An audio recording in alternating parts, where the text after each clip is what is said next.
I don't know why, but I always have a cup of tea in hand when I'm having a chat with somebody. So Yeah. it's always, I think, really nice to have something comforting Yeah. and warm in your hand.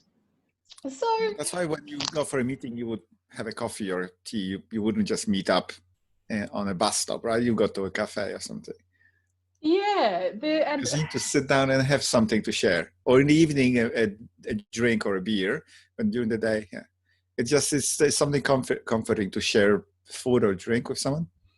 you're right, it is comforting, and I appreciate that there's a warmth that's created by that sharing and that giving, which is why I wanted to do this conversation today. Yeah. So let me kick off by saying welcome very much for coming. Arek, how do we pronounce your last name correctly? I don't know. Do you like use the LinkedIn voice name? I did a few days ago. I set it up. Oh, cool. Yeah, but so my name is very unique, so it doesn't really mean anything, even in Polish. So my teachers in Poland had trouble pronouncing it. I think we would just say Rainczuk, but here I make it Rainczuk, like a chicken in the rain, kind of people remember it better, but hardly anyone uses it. So Arek is a short version of my full Arcadius. So my first name is after Arcadia in Greece, but it's Arek in short, like William and Bill. Yeah, of course. Which I've never really understood why the letter B is associated with the word William. I don't know.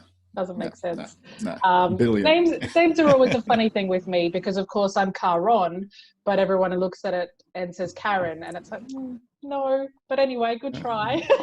And I just give up because I'm so used to Australians, in particular Australians, being linguistically quite lazy and calling. So I just end up going with Kaz because I'd rather not push it too hard. Yeah, but the thing is, there's so many different cultures here. You've got names from all over the world. Some of them are very difficult even to spell out. And it's like in Poland, it's very monocultural, and all the names are up, like used to be. There used to be a list of names that are approved. And so you couldn't just make up a name like you can here. Wow. So you would see the same name, a few times in your life, and you would easily be able to reproduce it.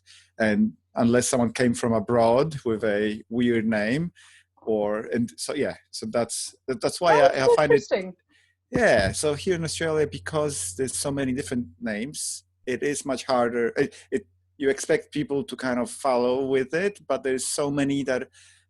I don't know. It's hard to know them all, right? Yeah. And if you think you can handle some of the Indian names, you might not be able to handle some of the African names or Chinese names. Yeah. I think that's one of the things I really like about Australia, though, is just how diverse it is and how interesting it is, and how you can come across, or maybe not so much now during the lockdown, but come across all different walks of life and learn so much more.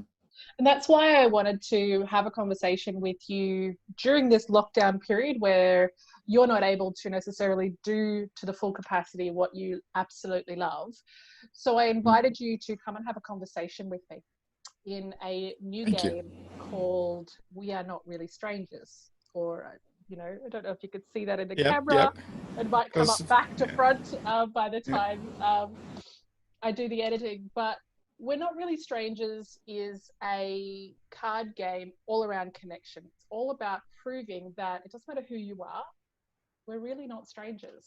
There are so many things that we share in common. And for our networks to know, you and I have met but once in person before we connected. Yeah, at an event, right? Yeah, it was. In learning event, I imagine. But it was a learning event, yeah. Yeah, it's so. What was really beautiful about that is we now have a really unique opportunity, because what I do miss and what I crave is connection. I miss hugs. I miss that ability to put my heart to another person's heart and actually genuinely connect on that energetic level. With this particular game, what I invite you to do is actually be brave and go random with me. So we're gonna shuffle these cards and select a few to answer. And there's neither of us actually get any time to prepare. Are you up for that? Yeah. While I'm shuffling, how about you take a moment to tell us a little bit about who you are, what you do, what you love, what you're passionate for. Okay. Okay, so keep shuffling for 2 minutes. My name is Arek. These days, I'm a photographer and a videographer up in the hills of Melbourne. I actually came to Australia 2006 as a scientist. I was doing PhD in molecular biology of all things. And 7 years later, I decided to give it up. I became disheartened in the career in science, and I picked up the camera, haven't looked back. So that's kind of what I do, and I love what I do. And I was thinking about what I'm passionate about, and it always comes back to learning. No matter how you cut it. So that's how I became a scientist. That's how I also finished with science, because I learned other stuff that are a little bit more interesting. And so even now we're locked down. Did you learn how to become a photographer completely from scratch? Yep, from scratch.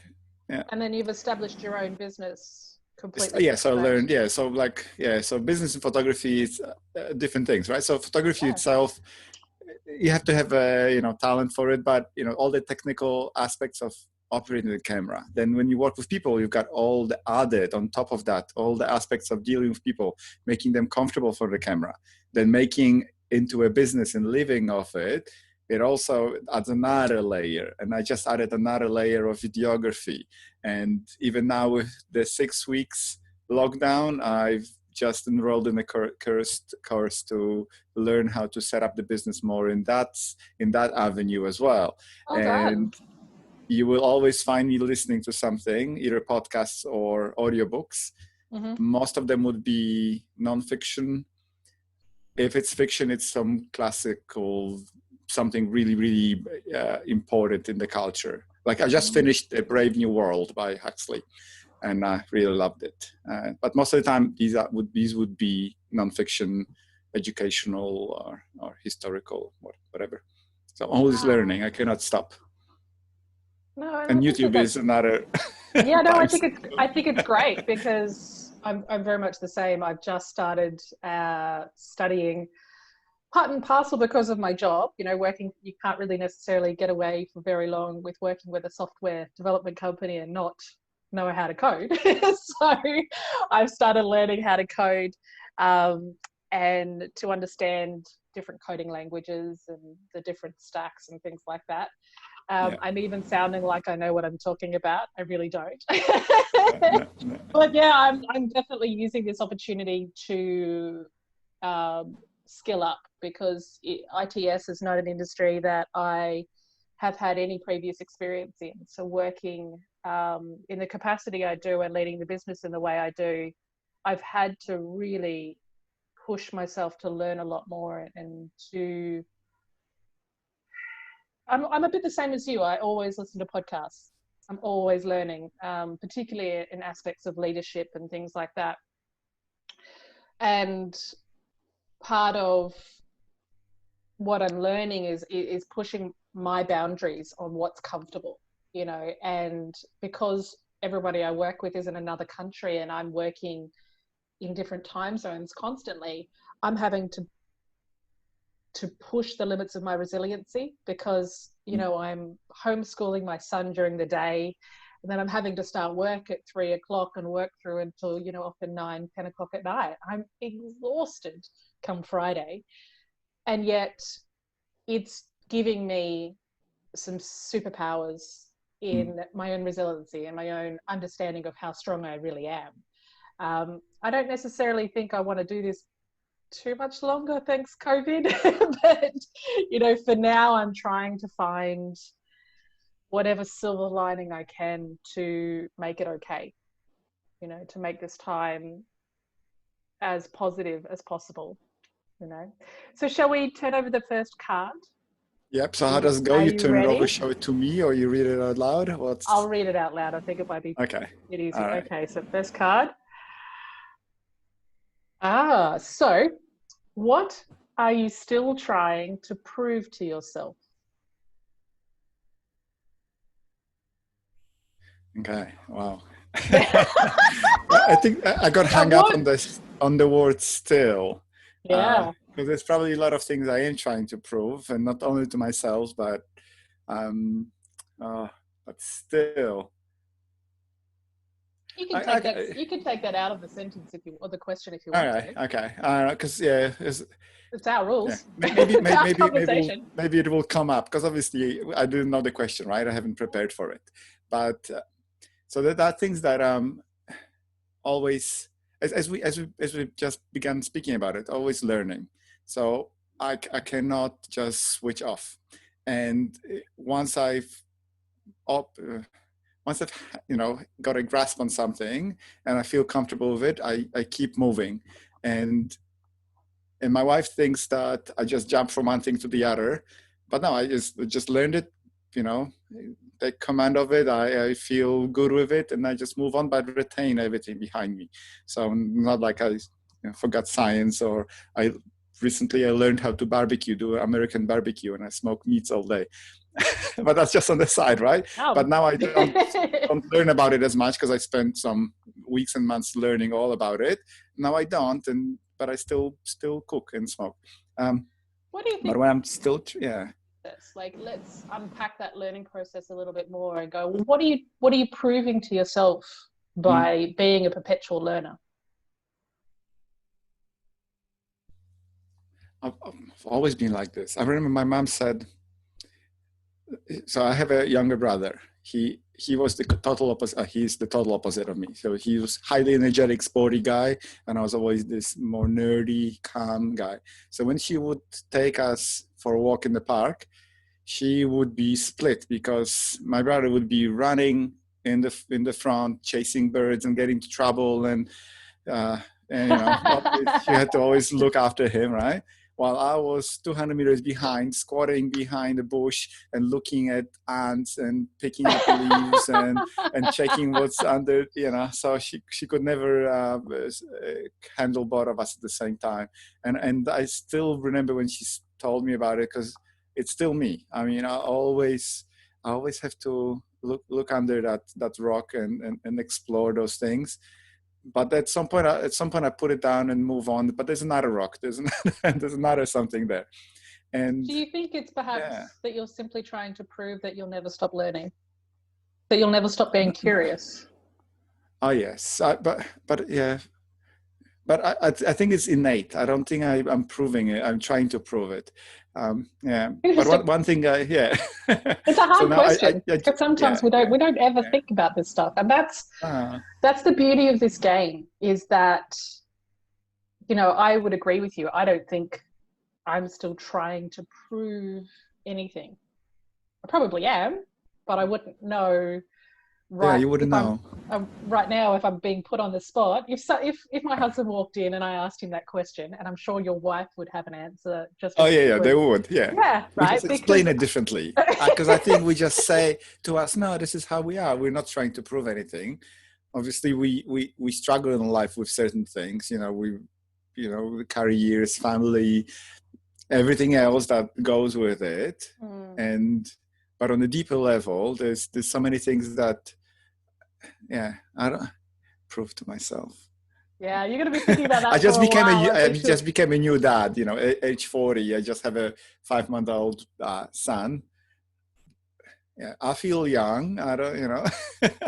I don't think that I'm trying to prove myself that I'm young. I'm young and fit and healthy, so that's good. And yeah, cool. I don't know. Shall we go to another question? Yeah. So this one's for you, right? Sure. Okay. How are you really? Okay, that's fine for you. That's for me. How am I really?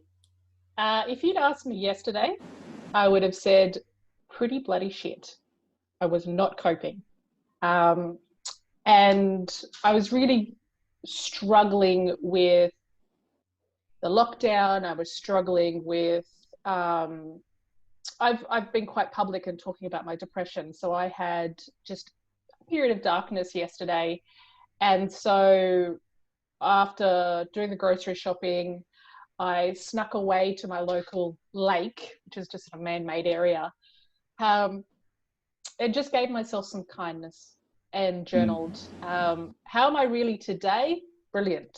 Because my antidote to depression is connection. And part of the depression for me was that isolation away from connecting with people, hugging people. So to fix that, here we are today having this conversation, you know, reaching out and saying, okay, here's this person who has made it public on LinkedIn that he can't do what he loves. I wonder what kind of conversation we could have, because I have a need, and that's a need to connect. He has a need, and that is a need to be doing something in whatever capacity in your work.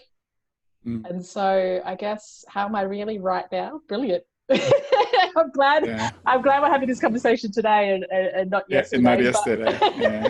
I'm glad you're having today, not the day I wrote that post, because that I think I phrased it as the new lockdown took the wind from under my wings or something along those lines. I never knew what depression was.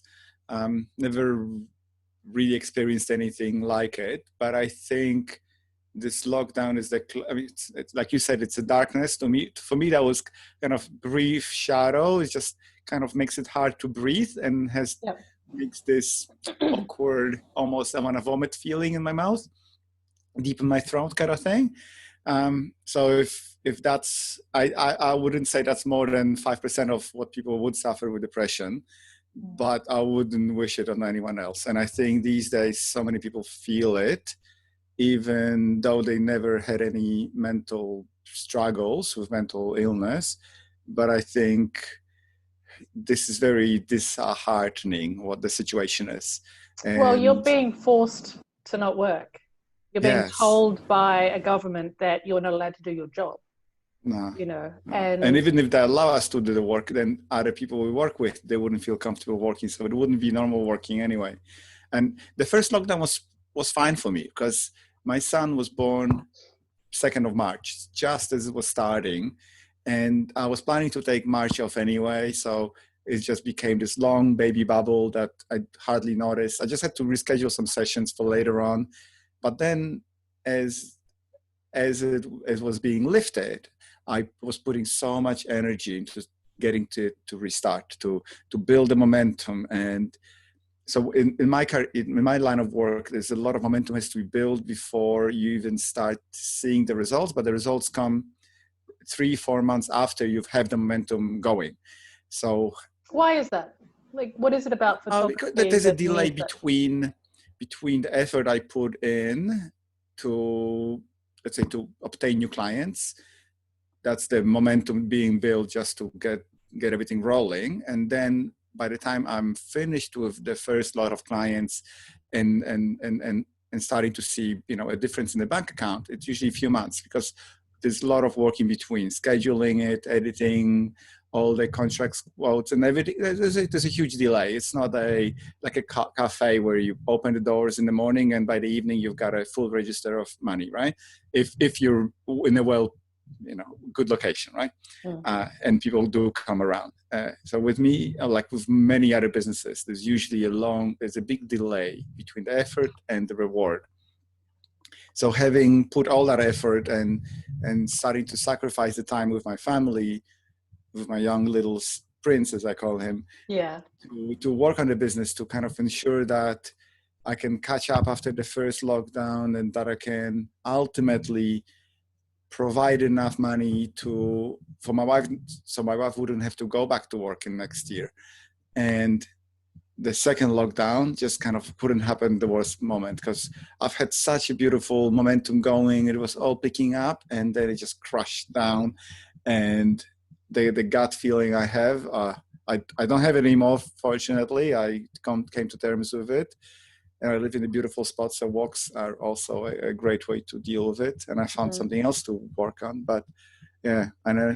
Yeah, never I used to talk appreciate that. about that. Yeah, I Yeah, appreciate no. it completely. And for me, I guess in many ways, like you, for the first and the second lockdown, I was largely unaffected because my son was still able to go to daycare. Even if he wasn't going to kinder, they had extra spaces and could fit him into those extra Mm. days. So I was still able to work, and I work from home. My business is in the UK. So I have worked from home for 7 years. Like, it's not unusual for me. This is not extraordinary by any stretch. And yet, this time around, while I am faced with what so many families have had to do right from the very beginning, homeschool and work full time. And I'm blessed in the time difference and cursed as well. But the depression is real. And for me, it's come in waves, ebbs and flows. It's good, it's bad. It's the struggle of being a mother, a wife, homekeeper. I manage the home affairs. I work as 2IC for an international business. And I'm teaching my son, the basics of ABC and 1, 2, 3, and trying to do that in a fun, interactive way with extraordinary levels of patience. And sometimes the waves just crash as they did yesterday. Sometimes I'm just so bloody exhausted and I'm at my wit's end because all I want is to be alone. All I want is the world to stop. And what I've learned is I have to, wherever possible, take time out for me. And that's what I did just before our call. I took a walk by myself around the lake. But it's really important with the ebb and flow to just show kindness to yourself, because we are being put in a situation that we lack control. And that lack of control, if we let it, controls us. And it's, that suffocation you talked about. Yeah, I know that feeling. Yeah. I know that deep. very, very well. Yeah. It is. I mean, and especially for someone, I imagine, like yourself, who's creative and who wants nothing more to play, and you put your heart and soul into your business and your connections with people, and to have that, to not be able to do that, I get it. Have you been able to find an outlet for your creativity without the ability to be in person with somebody? Yeah, I think running a business is quite creative. People were always asking me, how could I move from science to art or running a business? And it wasn't that really that hard, because in science, there's lots of art in science, especially in the molecular sciences, where you don't really see what you're doing. It's, mixing some solutions in tiny droplets, and then you have to wait for results for a week or 7, and then they see a shift in the bar or a graph says a slightly different shape. So you cannot it's not like counting trees in the forest kind of thing. It's way more imaginative. So there's you have to imagine and predict what's going to happen, and then you just compare your prediction to the results to your prediction. So that's kind of the artistic, imaginative end of science. But also there's a structure to it. There's a way how you approach it, and how you keep track of everything, how you keep records. So that's the scientific way. So in business or even in photography, it's very similar. It's just switched around. So obviously the creativity is on one end, but there's a lot of analytical skills that are needed to keep track of everything. But also creating and working on a business is quite creative. And so finding the right words, or imagining who is your ideal client, what do they struggle with, where do you place in the hierarchy of their needs and which problems you can help them overcome, and how to get through them. All these things are extremely creative along the way. Obviously, typing words on the keyboard is one of the outlets, but thinking about it and noting it down and having a to-do list constantly growing and shrinking and growing. I imagine you've got such a wealth of knowledge that even through a platform like LinkedIn, you'd be able to make small videos and show your expertise and teach people what you know and how to prepare for, the best shot, or I'm not even going to try and talk about the technical components of what you do. Actually just finished an ebook, so on my website you can download one. Hey, very, very cool. Be sure to link that up on your profile. But absolutely. I haven't put it up yet. So let's have another question, shall we? This one's for you. Oh, this is a wild card. Questions are an art form. Create your own question. So you get to create a question, I guess, for me. Damn. For you? No. Yeah, because this card's for you, so you get to create. Okay. All right. Damn, you just. Okay. But anyway, I'll end up answering it at some point anyway. This is discussion. It's not a monologue, right? Correct. Okay. So what I got from you as we kind of get to know each other a little bit is that you're quite thoughtful and deliberate in many things that you do along the way. So you're very open about your struggles and your dreams and where you want to be, and you also figured out some ways how to kind of cope with the ups and downs. So your walks and so the question would be along the line. So kind of, if you were to give someone a life advice on how to discover what works for them in those really tough times, how would you steer them to find the answer to that? So it doesn't have to be your answer. How would you steer them to find it? I would always say journal. Journal. Oh, okay. Self-discovery. Your ability to get to know yourself comes from your ability to write to and for yourself. When I was coaching, one of the exercises that I would do was what I call third person journaling. This is how I teach people how to journal. Because I started journaling when I was about 9 or 10. I'd had a bad day and mum wasn't available. She was always my rock. She was always my go-to person. And I had been bullied in primary school and she had worked night duty. And so she wasn't available for me. And I found a way to just open a book and splurge onto the book everything I was thinking and feeling. And I spoke to mum later about that writing experience, and she'd asked me, did it make you feel better? What did you learn about yourself? And then she said, I wish at my age I still wrote a journal. I wish that I was able to explore my thoughts and experience and understand myself on a deep level. And she just encouraged me to never stop journaling, never stop asking myself questions. And that third person journaling exercise is where you ask yourself a question, but you write that question in third person. So instead of what are you feeling?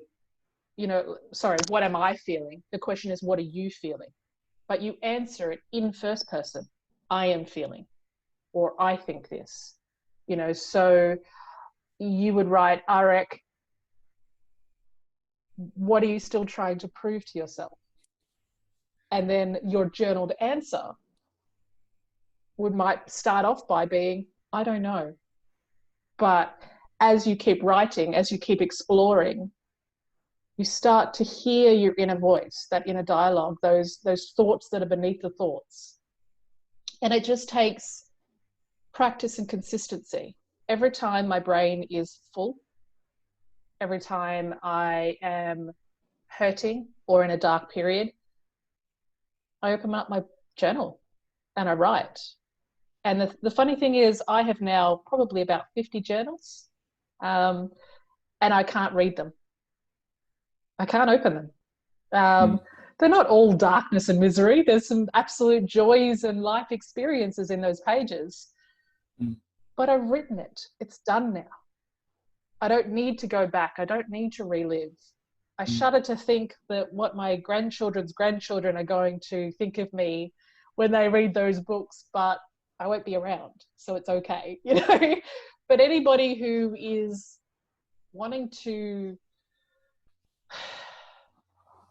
figure out how to cope, start by asking yourself those questions. Doesn't matter what the questions are, but the trick is to be as honest with yourself as possible. No matter how hurtful it is to tell yourself the truth, nobody else is going to read those words.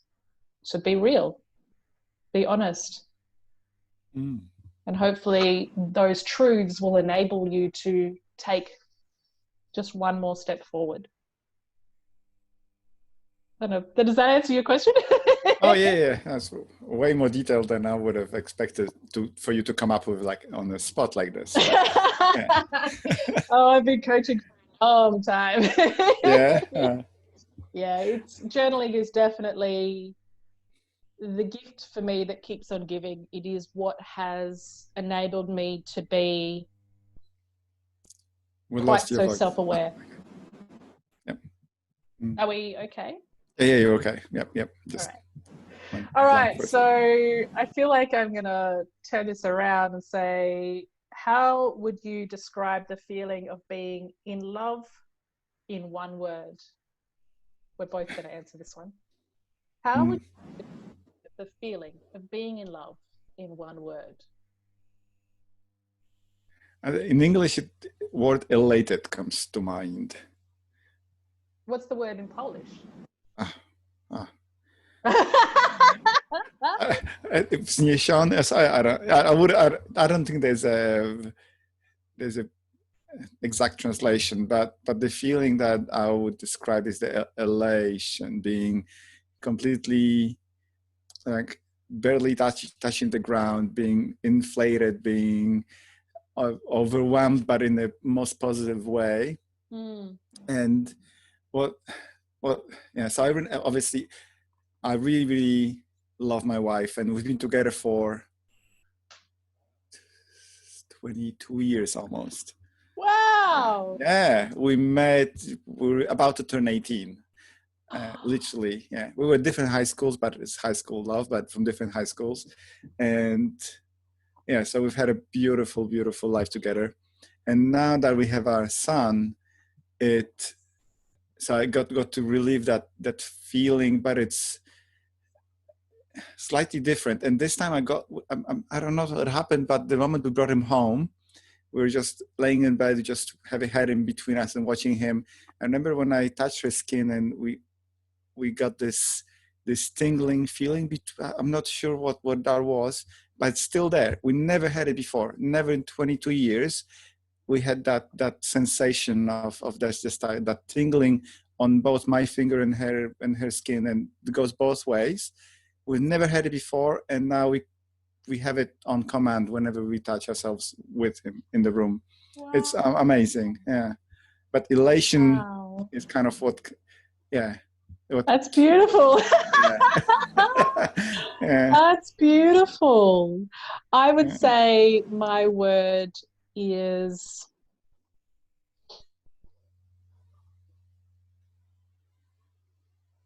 it's not one word.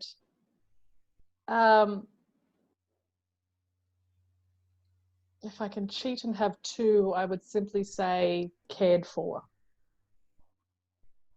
Okay. Cared for. Yeah. It's one word. It's an English phrase. In other languages, hyphenated. One word. Yeah. Yeah, cared for, and that's, being in love with my husband. He and I have been together nearly 11 years, and you know, like, God, we've been through some incredible adventures together, having met in Cambodia of all countries, and him being from Nigeria, and you know, obviously I'm Australian, but he has always cared for me. It's always been this beautiful, unconditional love. Like on your team, has your back no Yep, matter what. Yeah. absolutely, absolutely on my team. So yeah. Yeah. Oh, nice warm fluffies. So shall we go another one last question for you? Sure. Oh, when Uh-uh. time you surprised yourself? When was the last time I surprised myself? Mhm. Oh, okay. Yeah, I know exactly because I know exactly. Back in March, and in the hospital around Mayan. So Mayan, my son, he wasn't gaining enough weight in the first week or two. So we were sent back to the hospital to make sure he's all right. And they've run all the tests, and he seemed all right. He was just not hungry enough, so we had to force feed him a little bit. But the doctors, the pediatricians that came over every few hours, they were, even though they had all the results, they still thought there was something wrong with them. And one of them wanted to put him on antibiotics as a prevention. And I'm not against antibiotics, okay? If they're needed, I think they're gonna save lives. They always have saved lives, but they are quite drastic measure. And I'm not a person that I'm brave. I can speak my mind, but I was never standoffish or what's the word? I think there's a word for it, but I remember when I had to stand up to the doctor and said, no, I don't consent to antibiotics at this stage, unless we're going to wait for the final results. They wanted to do a few more. And I said, unless they show there is an infection there, I won't allow you to do that, because we want to make sure he's got a best chance in life, at least in the first period, with getting a good microbiome in him. Yeah, I agree completely. And then all the things, because that's kind of where you get your baseline from, and antibiotics can ruin that and wipe it out. And I was very determined for that not to happen. I signed some papers. They made sure that they followed the procedure, and if something happened, it would be on me. And I was so annoyed that they first spoke to my wife when I wasn't there. I just went out to walk the dog.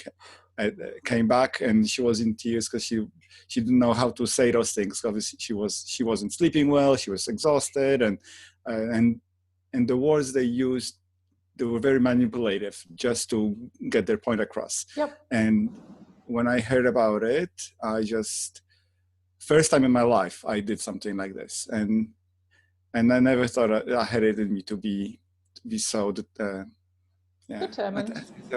No, there's not a word for it. Assertive. There we go. There we are. Yes. That's the word. Congratulations. Look, I think it's extremely hard. I had to put my foot down with the birth of my son as well, because I didn't want him to receive the vitamin K injection. And it wasn't, and I'm still not against vaccinations at all, because I know their importance, and I understand, particularly because we'll be traveling around the world and living in different countries, and throughout Africa particularly. But my son needs a higher level of immunity than not being vaccinated would give him. And one of the things about the vitamin K that I had learned is that it is actually naturally produced through the mother into the child over the first few months of the child's life. But the doctors insist on speeding that up. Now, for me, I was like, no, it's not going to happen. I'd done my research, I understood the risks, and this particular young doctor had come in, same sort of story as you, quite manipulative. And it was interesting that the way he stood, how close he was to my bed, how close he was to me, the way in which he stood over me. But I don't know whether it was the right thing to do or not at the time, but I needed him to back off.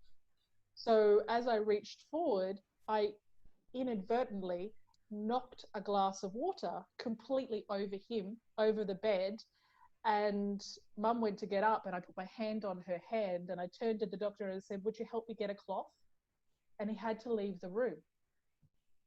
And which he was took back from this because, of course, doctors don't do anything like that. They don't clean up.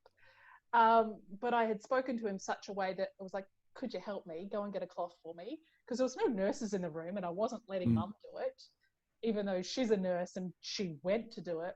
And he left the room and I turned to her and I said, right, now that he's gone, this is going to be our plan of attack. And she just looked at me absolutely stunned. She's like, did you just knock that over on purpose? I'm like, yes. He was manipulating me into making a decision I wasn't comfortable making. She's like, honestly, I do not know you. I get it. I completely get it. And it's so incredibly wrong that new mothers are put into such a situation where they feel forced to make medical decisions. But Mum being a midwife, having decades of experience, I had medical advocacy on my back. And, you know, I didn't have to make a decision like that. So kudos to you for being able to do what you did and be assertive and say no and sign all the forms, you know, because it takes brass kahunas. It really does, up against people. That's where I surprised myself. Yeah, coming back to your question. Yeah, well done. Awesome. I surprised myself as well, but I think I surprised Mum more in that moment. For sure. She's like, oh. No, but that's a good sign, right? It's a good sign because if you surprise yourself, you would have surprised her too. Yeah, for sure. Hey, so thank you so very much for this very candid, real conversation. This connection has been absolutely beautiful and entirely what I crave and what I needed. So thank you. Before we finish up and chat, is there anything else that you'd like to ask? Anything you'd like to know or say? Anything you want to share? No, not really. Maybe, am I your first guest like this? In this format? In this particular game, yes, you are. So congratulations. Awesome. I've been definitely looking forward to trying to find a way to use this card game. It's obviously not the first LinkedIn interview style thing I've done. I've done that quite a few times before. Yeah, and I used to host my own podcast a few years ago. So obviously interviewing is something I really enjoy doing. I don't know if this audio will ever be turned into a podcast. Maybe it will be, but I just enjoy the opportunity to connect and to get to know you more. So thank you. Thank you for inviting me. Thank you.